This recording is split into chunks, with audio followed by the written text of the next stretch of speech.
tugenda okubanga tambula olunaku olwaliro asooka olamuse ku bannayuganda abakola abalabi ba telefayini yaffe nyongera okubebaza ate n'okubasiima okuba nti mwekumira ku telefayini yaffe olunaku olwaliro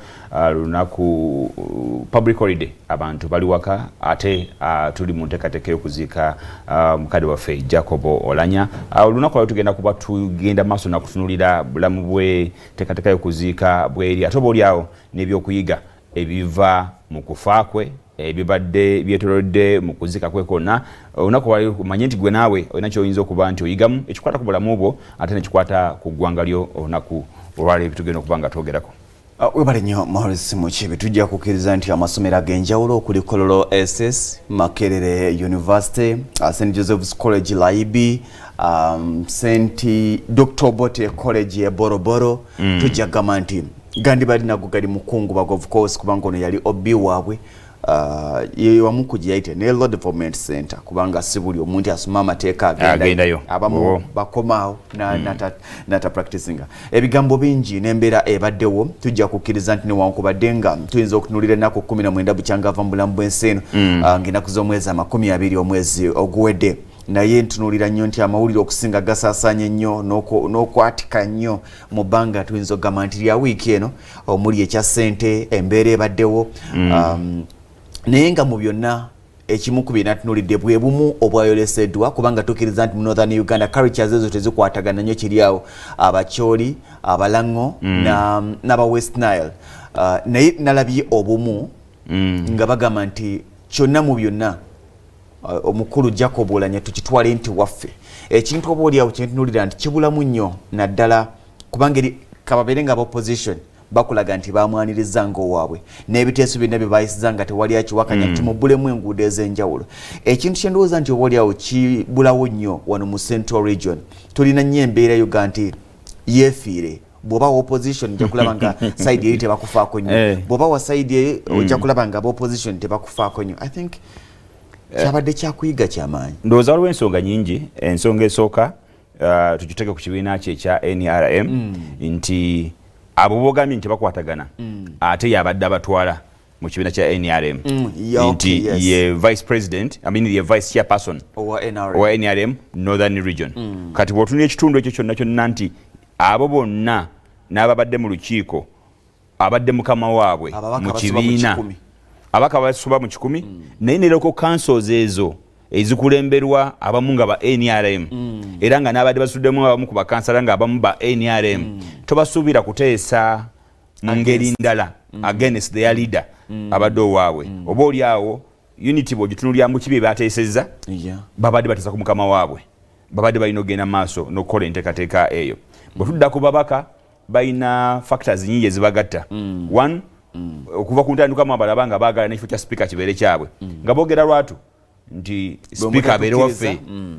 abeere wamambuka nga bwabadde of course kino kyali kino bakomyawo era okubagata nga balwanirira ekitundu kyabwe ekyomambuka wa president mu kwogera kwe yabagambye nti omuntu wabeera speaker tabeera wammwe abeera wa ggwanga lyonna olw'ensonga nti eggwanga lyonna limuganyulwamu mulekerawo n'okukiddamu okukyogera nti waffe nayo factor oba oliawo esobola okubagatta butereevu wayogedde ku nsonga alaba telefayina ku ssaawa eno university agamu ku masomero gayiseemu okubanga geetaba mu nteekateeka eno n'aba university balabye nga nabo webali Makerere University naye mu ngeri yemu n'amasomero amalala ebiseera ebisinga kati nga Laibi College n'abamu ku bantu be bakozesa ogenda maaso n'okubanga bawa okwogera kwabwe okwenjawulo ku mukulu ono okubanga aba inspiration eri abaana abasomera mu ssomero eryo nabo bamanya nti omuntu waffe yali w'amaanyi no kibadde kigenda mu maaso naye okwongera okukatiza ensonga eri Jacob Oulanyah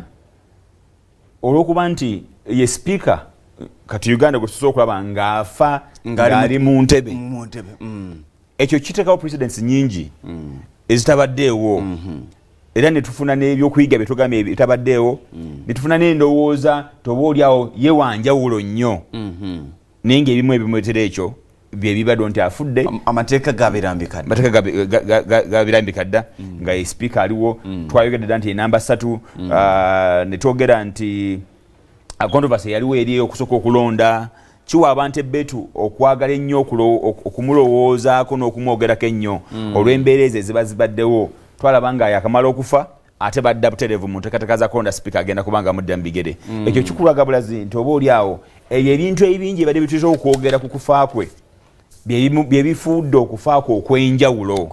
ennyo ndowooza tubadde tetufunanga maanyi ga namba 3 nga tetugamanyanga weewaawo tetumanyanga maanyi ga namba 2 tetumanyanga maanyi ga namba 1 actually kino kyogerebwe tuti tusabe tuleme gamanya kubanga nze sikkiririza mu kulaba mukulembeze ng'afiira mu buyinza tulabeko ku mawanga gafunye omukisa ogwo si mukisa ekisiraani ekyo anti wulira okufuna omukulembeze n'ava mu bulamu bw'ensi eno ng'akyali mukulembeze yes n'ava mu bulamu ng'akyali mukulembeze n'afiira mu ntebe tekitubangako amawanga agamu gakifunye naye tetunaba kubeerako mu mbeera eyo oba oli awo munaagenda okulaba nga enteekateeka zino zonna ezibaddewo biwero kweri ate kiyiza n'okubeera vice versa because okuva mu bulamu bw'ensi eno okujja mu ngeri za njawulo ate engeri ezo ez'enjawulo obiseera ebisinga ze zireetera emikolo nagyo okubeera egy'enjawulo kuba bw'oba ojjukira DR Congo Kabila ng'ava oli taata ng'ava mu bulamu bw'ensi yes embeera yali yakuyiwa musaayi oba oli awo nti kyeragisa singa kiba mu mbeera ndowooza challenge ekyenjawulo ekibaddewo lwaki tetulabye ennyo maanyi gaba namba emu mawanga ag'enjawulo wadde si Uganda nti n'abo abavudde mu buyinza n'abo abavudde mu buyinza nga bali muki nga bali mu abavudde mu bulamu nga bali mu buyinza olw'okuba nti emabega wonna abantu babeera bamaze okubakoowa tebabawa nnyo bwongo bwabwe na birowoozo byabwe nti wewandisuubidde okukungubaga ogenda okulaba nga bali mu kujaganya nga bagamba tumuwonye era ensonga lwaki olaba nti okusomoozebwa okubeerawo okusinga kubeera kwani addaka amawanga mangi tugalabye walaba ekyali mu ggwanga lya omukulu ono yagenda mu vita Chad yagenda mu kulwana mu ddwaniro olwagirwa ti mutabani we n'akolaki n'akulaga nti akwata obuyinza naye ekyo tekiri constitution tewaliwo bakirambika nti olw'okuba taata we afudde gwagenda okuba ng'okolaki ng'odda mu ntebe so tuyinza obbiraba mu mawanga ag'enjawulo yabadde taata nze ngenda okukomawo mu dakiika ng'emu 2-3 tugenda kubanga tukomawo nga tunuulira ensonga abasinga gye babadde boogerako ey'ensimbi ezatiriddwa mu kuziika eziri mu kawumbi kalamba n'omusobyo ogenda okubalirira nga bali mu buwumbi obuli mu 5 obwakasaasaanyizibwa naye ng'ate wano etteeka litugamba nti ebitundu 3 ku buli 100 ku musaala gw'omwezi gwe ekibuuzo ekiriwo nti omusaala gw'omwezi ogwa omukulu Jacob Oulanyah ebitundu 3 ku buli 100 ogw'omwaka kabadde akawumbi kamu n'obukadde 2 oba kale kubanga basooka gamba 2 n'ekitundu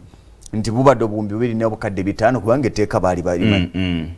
gubadde ebitundu 3 ku buli 100 eby'omusaala gwe abadde afuna ssente mmeka ne bwoba ogasse zabadde afunanga eyali deputy speaker era ziba tezenkana kutuuka mu kawumbi eyo oba oliawo tugenda kukomawo tutunulire